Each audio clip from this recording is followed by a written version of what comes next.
El módulo, sí, con el que vamos a trabajar con ustedes es,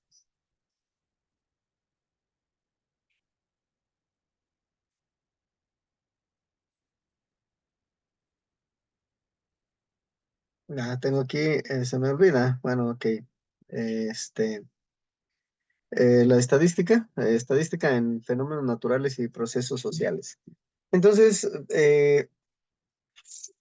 hay mucho material, hay bastante material, como les he dicho en cada ocasión, hay que enfocarse, hay que trabajar un poquito después de las clases, hay que todavía dedicarle tiempo por nuestra cuenta al aprendizaje. La hora y media que tenemos de clase entre, pues, en virtual, entre semana, es como un empujón, como un aditamento, una ayuda extra para lo que ustedes se dediquen. Yo les recomiendo de manera más cómoda y más fácil, ver los temas que están en el índice que subí el primer día, el índice de los temas que se van a ver. Y ir viendo los videos ustedes mismos por su cuenta y aparte del contenido que yo les subo. Yo voy a estar subiendo, como les comentaba, todos los días, salvo ayer que terminé la clase, me parece que fue con Mari nada más. Este, terminando ya no me quedó así fuerzas para ni ánimos de subir el video. Ahí los tengo, ahí está guardado, al ratito se los voy a subir. Voy a subir también el video del día de hoy. Y vamos a, Es una materia llena de teoría, es bastante teoría. Hay poca práctica, se utilizan algo las matemáticas, pero bastante teoría. Aquí, eh, teniendo su material, ah, voy a ir trabajando con ustedes, dándoles algunas recomendaciones y haciendo mención a el libro que voy a estar, para mayor rapidez, voy a estar mandando fotografías am- al WhatsApp y para que las vayamos viendo. Si alguien no tiene de repente directo acceso al WhatsApp, igual las presentamos en PowerPoint aquí para que las vayamos viendo. Pero en general, bueno, el título habla bastante. El título habla bastante. En cuestión, miren, ahorita que está más personas llegando, déjenme ver, por aquí tengo, acuérdense que hay que registrarse. Estoy mandando en este momento al grupo, de nuevo, es un link que dice formularios de Google, inicio de sesión. Ahí todos los días tienen que dar ustedes un clic y registrar su asistencia. No, yo no voy a estar nombrando lista, entonces saben que porque no hago ningún reporte, no mando yo el reporte. El reporte lo ven en Ocampo, de acuerdo a este link que yo les acabo de enviar. Entonces, todos los días, guárdenlo bien porque ese hay que utilizarlo todos los días. Yo regularmente tengo varios grupos en WhatsApp. Uno se llama Mis Notas Escuela, otro se llama Mis Notas gastos, mis notas bancos, mis notas fotos, mis notas así. Entonces, cuando hay alguna cosa, yo me mando ese contenido a mi grupo de WhatsApp. ¿Cómo lo hice? Bueno, hice un grupo de WhatsApp conmigo y con mi hijo, y ya que estaba hecho, eliminé a mi hijo y me quedé yo solo. Esa es una manera para hacer, digamos, un blog de notas y guardar ahí cosas importantes que hay que estar limpiando constantemente porque de repente son obsoletas, ya no se necesitan. Y ese link, bueno, lo voy guardando por ahí, guárdenlo ustedes también, porque al rato este grupo lo dejan y se cambian a otro y muchos links se quedan aquí. El PDF que yo les acabo de enviar, bueno, son materiales que conviene que guarden, que se queden para después darle una leidita y aprender un poco más. Yo le comentaba ayer a Mari, perdón, le comentaba a Mari que el objetivo cuando estamos estudiando, realmente no veo yo que el objetivo sea eh, aprender, ni el de ustedes, ni el mío, tampoco lo voy a decir, porque bueno, solemos muchas veces los maestros criticar y decir, los alumnos son así, los alumnos son de este modo, no le echan ganas, no trabajan, no se comprometen, no esto, no lo otro. Las personas que tenemos una carrera, este, pasamos por las mismas, o sea, también no tuvimos en algún momento dado, no tuvimos un compromiso, no tuvimos, un, un compromiso, básicamente. Entonces, en el momento que nosotros avanzábamos en nuestro estudio, lo principal era lograr el 60. Del 60 para adelante ya eran logros este, personales y sacar un 100 era así como que, ok, le eché muchísimas ganas, pero también es el trabajo de el trabajo aquel y varios trabajos, entonces sacábamos el 100. Entonces, el objetivo durante el estudio es obtener un número y está bien, porque el número va a decir lo que hemos aprendido. El número es una manera de ver, de decir qué es lo que se ha aprendido. Aquí entonces, bueno, es lo mismo, no es malo, aunque yo sí me enfoco mucho en hablar en aprender procesos, que comprender procesos que en aprender procesos. Este tema de la cuestión de las estadísticas en fenómenos naturales y procesos sociales no va a ser otra cosa que analizar el comportamiento de, de crecimiento o también de mortandad, mortalidad o desaparición de, de objetos, ¿ok? ¿En dónde? En la naturaleza. Y también en los procesos sociales que viene siendo en la sociedad que nos movemos.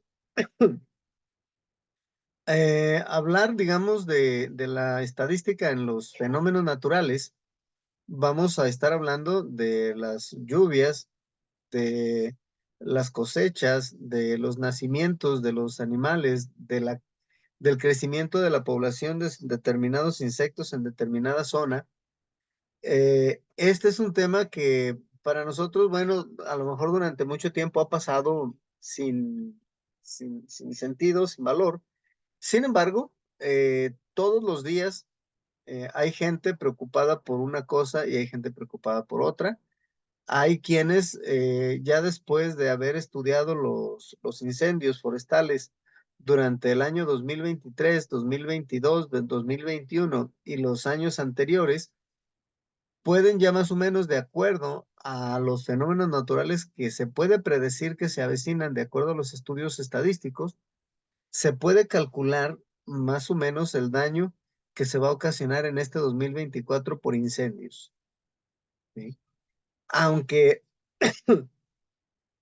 el fenómeno está determinado no únicamente por la estadística, sino también por decisiones a veces de las personas, por varias cosas que nos que pueden darnos resultados diferentes. Y el hecho de que los bosques se incendien, mucha gente, bueno, hace el comentario de que son por vidrios que la gente deja y se convierten en una lupa y luego se incendian.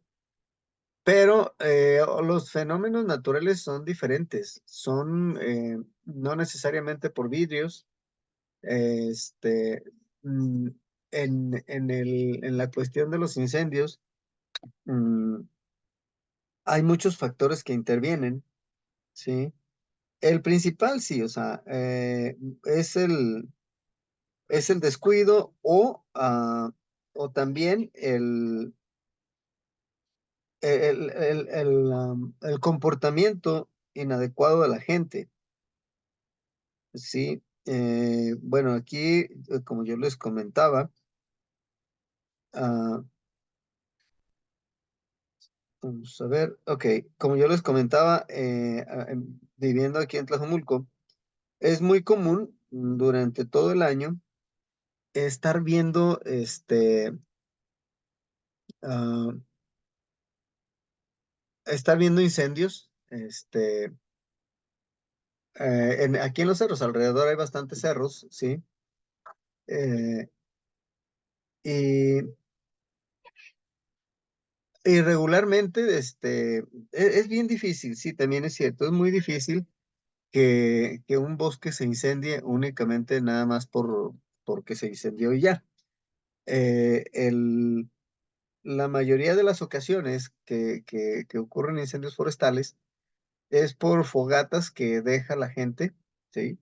La gente, bueno, hay gente alrededor aquí que tiene sus ganados en los cerros y tienen todavía la costumbre de acudir, ir a atender sus animales, llevar comida, prepararla allá en el cerro. Entonces, aparentemente apagan el fuego, pero a veces queda alguna brasita por ahí. Llega el aire en la noche, vuela la brasita 1 metro, medio metro, con una chispita, se genera de repente un incendio. A veces las personas tiran las colillas de cigarro como si estuviéramos en la ciudad y a veces no les importa. Bueno, son personas que no se preocupan si se incendia o no, no saben el daño ecológico que se ocasiona, ni tampoco las pérdidas económicas, ¿sí? Y seguido agarran gente en el cerro,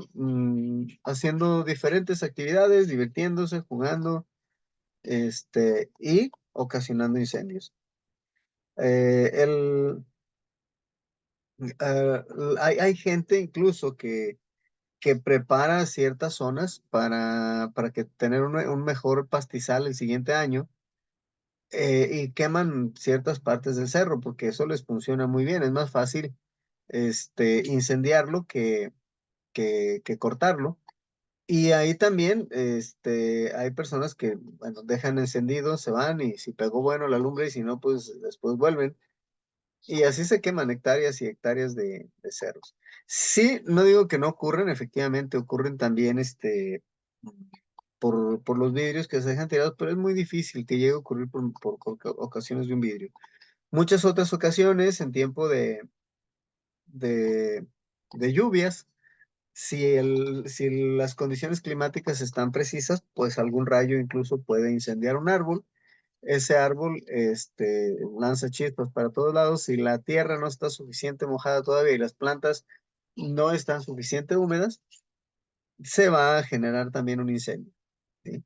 Hay zonas volcánicas en las que pues las, ah, a los restos de los volcanes del interior que salen a veces viajan kilómetros encendidos y también provocan incendios alrededor de los volcanes, ¿sí? Pero alrededor de nuestras ciudades y alrededor de nuestras poblaciones, las personas son las que regularmente provocan los incendios, no las botellitas de vidrio que se tiran y ese tipo de cosas, ¿no? Este tipo de fenómenos entonces son los que se encarga de analizar la estadística en fenómenos naturales y procesos sociales. Hablando de los procesos sociales, pues el comportamiento de las personas, digamos, tiene mucho que ver. El índice de suicidios en una población responde también a factores económicos y a factores psicológicos. En tiempos del COVID, muchas personas por temor prefirieron mejor acabar con su vida a esperar a que les llegara la enfermedad. No quisieron luchar contra la muerte y prefirieron mejor perder la vida, ¿no? El comportamiento muchas veces de las personas, sobre todo cuando hay pandemias, en el caso del SIDA, en alrededor del 84, 85, cuando llegó aquí a México, también muchas personas decidieron terminar con su vida al saber que estaban contagiadas del virus, sobre todo porque al inicio pues no habían medicamentos que pudieran ayudarles. Ahorita los medicamentos ya son bastante avanzados, se han logrado bastantes avances y hay gente que vive con la enfermedad, pero vive con ella, o sea, no necesariamente mueren. Mm, Todo este tipo de comportamientos y fenómenos, la tasa de crecimiento, la tasa de nacimientos en qué meses determinados del año ocurren más nacimientos que en otros. Ah, los que nacimos en noviembre, bueno, nos sentimos afortunados porque 9 meses antes era febrero y por ahí coincide con el 14 de febrero.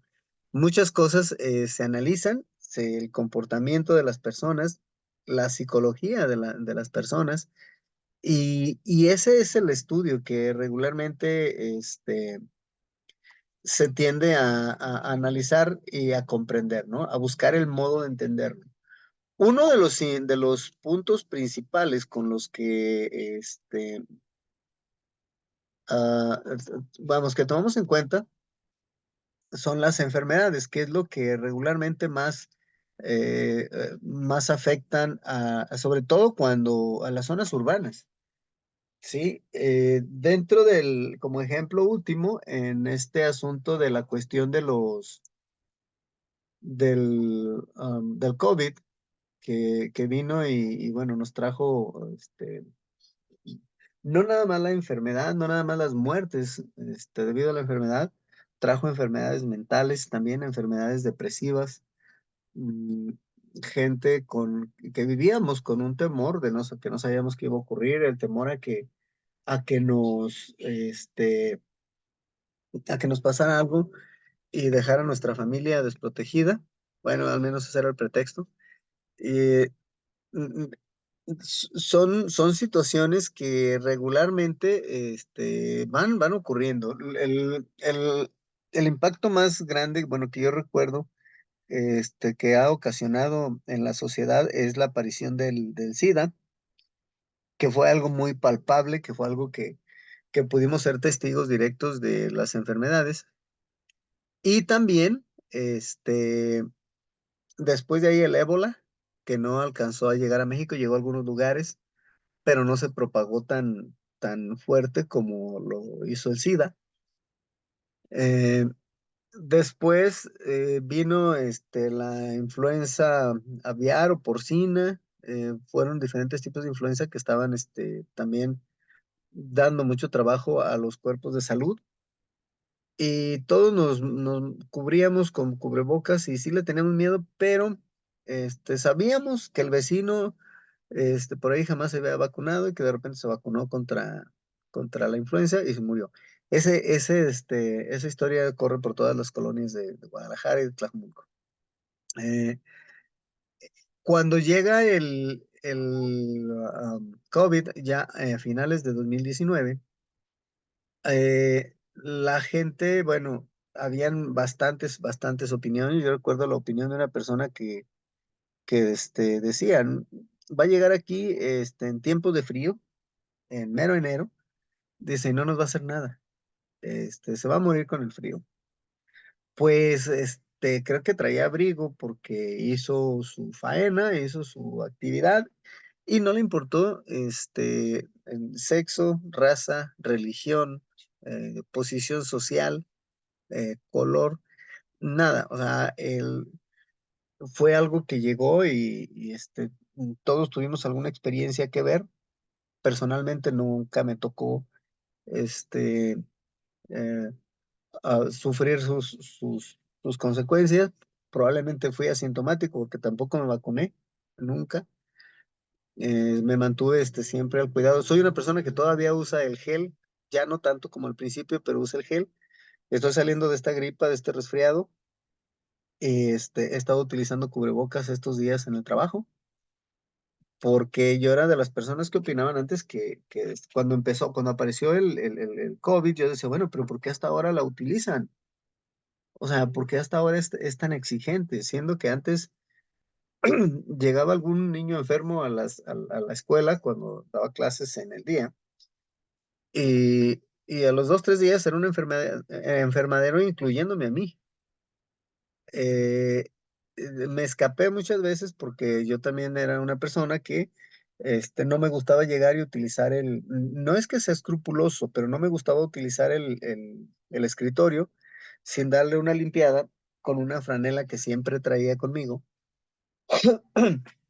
impregnada de cloro y un poquito de fabuloso para que le diera el olor que no sé qué reacción química ocasione. Pero bueno, yo limpiaba siempre el escritorio y limpiaba también con esa misma franela el pizarrón. No me gustaba borrar con los borradores regulares, a mí me gustaba utilizar mi franela húmeda. Entonces eso me protegió por años antes de que llegara el COVID. Cuando llegó el COVID, pues hasta que me dijeron hay que irse a su casa, dar clases desde casa, di clases desde casa. Mi hijo se enfermó, vivíamos él y yo solos. Mi hijo se enfermó. Yo no me cuidé, simplemente seguí mi vida normal con él. Bueno, como les digo, me cuidé lo más necesario, utilizando gel antibacterial, este, lavando muy bien los platos y todo, teniendo la higiene suficiente en la casa. Jamás me contagié, o como les digo, o fui asintomático, una de las dos cosas, porque tres veces me hice el estudio y en la segunda salió el positivo y yo no he salido, no me ha tocado. Entonces, este virus nos trajo muchas cosas que estudiar, nos trajo maneras de analizar, incluso muchos, sobre todo los chinos, son quienes hicieron estudios de sangre y encontraron que los seropositivos o negativos, no sé, algo así, eran personas que tendían menos tendían menos a enfermarse del COVID. O sea, de alguna manera eran más resistentes o eran, no sentían los síntomas, eran asintomáticos. Probablemente sea cierto, probablemente no. Lo cierto es que, bueno, dejó estadísticas grandes, y a eso se refiere la estadística en los procesos sociales. ¿Sí? ¿Qué ocurre ahorita? Cuando esto pasó, para mí era muy desesperante ver cómo era imposible si el virus mm, no tenía una vida más allá de 2 semanas. Yo decía, podríamos solucionar el problema si todo el mundo nos quedáramos en casa por 2 semanas, nada más, por 2 semanas. ¿Por qué? Porque en esas 2 semanas el que se fuera a contagiar se contagiaría y el que no, pasaría adelante. Las personas, lamentablemente, que tuvieran que dejar esta vida, lo hubieran dejado en esas 2 semanas, y ahí hubiera terminado todo. Creo que el gobierno pudiera haber, eh, digamos, gastado menos dinero eh, repartiendo alimentos básicos a las personas y imponiendo hasta toques de queda, pero eh, es difícil, o sea, no somos personas, la mayoría que no somos personas que entendamos, que comprendamos este, el impacto de un fenómeno de tal magnitud y no quisimos, incluso en Salvador, Nicaragua, en Costa Rica, por aquellos lugares, impusieron efectivamente toque de queda. Eran horas en las que las personas no podían salir, tiempos en los que a determinada hora podían salir, no podían amontonarse en las tiendas, eh, y obligaban a la gente a quedarse adentro de la casa. Pasaban las patrullas, buscando gente que estuviera afuera, y la gente corría y se escondía en sus casas. O sea, no quisimos, vamos, terminar con ese virus de una manera rápida. En casa sí permanecimos los primeros 15 días este, aislados totalmente, pero mi hijo, bueno, está joven y estaba mucho más joven en esos días y él no se quiso aguantar, se quiso salir ya con sus amigos, con su novia, etcétera, y bueno, se contagió. Todo este tipo de comportamientos son analizados por la estadística y se llaman números. Los números nos van diciendo qué resultados se van obteniendo y de acuerdo a los primeros 2 o 3 días de resultados se pueden predecir los otros siguientes dos, que son 5. Con esos 5 resultados se puede predecir un cálculo aproximado para la siguiente semana Ya teniendo 2 semanas, podemos calcular lo que podría ocurrir dentro de un mes, y dentro de un mes podemos ampliarnos hasta 4, 6, 8 o 12 meses. Entonces, por eso salían el señor, no creo que se apellidaba Gatel, con su informe y diciendo, para tales fechas tendremos tantas personas enfermas, para tales fechas tantas personas habrán muerto. O sea, él iba viendo de acuerdo al comportamiento de las personas que no querían quedarse en casa. Él iba viendo y no quedaba otra más que predecir que, bueno, mucha gente iba a quedarse en el camino. Cuando apareció el dengue, también nos pusieron sanitizantes, nos pusieron frascos de alcohol para, para, para limpiarnos las manos. Al principio sí se utilizó, después así se fue perdiendo la costumbre y desapareció. El dengue es una enfermedad infecciosa, dice aquí, aguda, de etiología viral, de origen viral, transmitida por la picadura de la hembra de mosquitos del género Aedes, en donde el único reservorio del virus es el hombre. O sea, somos los que padecemos las consecuencias.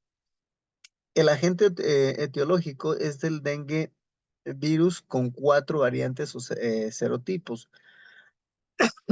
El COVID desarrolló más después de que apareció. El dengue fue una enfermedad con cuatro serotipos diferentes, 4 comportamientos diferentes. La infección, dice, puede manifestarse desde un cuadro asintomático, o sea, también puede ser asintomática la persona, o fiebre también indiferenciada, o sea, de fiebre que sube, baja, desaparece, es intermitente. Eh, es la fiebre por el dengue clásico, regularmente, este, una influenza o un COVID. El COVID siempre ha habido, pero es la gripa común que conocemos, que no, pues no nos da mucho, ya estamos acostumbrados a esa gripa. Está el dengue hemorrágico, que es uno de los más peligrosos y delicados, y hasta el síndrome de choque por dengue. O sea, cada quien también por medio del dengue sufre diferentes las consecuencias. Este mosquito transmisor del dengue es un ejemplo, dice, de adaptación de una especie al ámbito humano, con criaderos, hábitats, fuente de alimentación y desplazamiento ligados al entorno domiciliario. Al leer todos estos textos es importante comprender qué se está refiriendo. Dice que es un ejemplo de adaptación de una especie al ámbito humano. O sea, este tipo de insectos, bueno, para comenzar, no eran propios de nuestra región, eran más del centro de América, más cargados al Ecuador. En la medida que el calor del Ecuador se va expandiendo, que los polos están perdiendo hielo o se está derritiendo el hielo, la temperatura aumenta, entonces ellos se desplazan hacia donde esté calientito y se van recorriendo del Ecuador hacia los polos, sobre todo más hacia el polo norte. Por eso de repente nos llegaron este tipo de insectos que fueron avanzando poco a poco, kilómetros y kilómetros, reproduciéndose en el camino y llegando hasta nuestro país. Y bueno, el hecho de que en un establo se tenga, digamos, una pila para el agua de los animales, ahí se desarrolla el insecto y es un zancudito que vuela, va y nos pica, y una zancudita que va y nos pica, y eh, para la función del insecto es inyectar un líquido para adormecer la zona, y luego para poder succionar es una bomba, empuja y extrae, o sea, empuja el líquido y saca y lo regresa. De esta manera nos contamina cuando intercambia sus fluidos por medio de su popote, que no sé cómo se llama el popotito con el que nos pican. Este, la fuente de alimentación, pues somos nosotros, las plantas también, y al llegar a una casa, a veces nos los traemos en los carros de otro lugar, llegan a la casa en el motor, dentro del carro, y ya llegando buscan una parte húmeda donde desarrollarse y ahí se empieza a desplegar. Entonces, este tipo de fenómenos ocurren constantemente. Muchas veces las personas viajan a otros países y se traen de contrabando en un termo alguna tortuguita muy bonita y así de repente, incluso por medios de contrabando, se traen tortugas de China, de Europa, de Asia, de otros lugares, muy bonitas, pero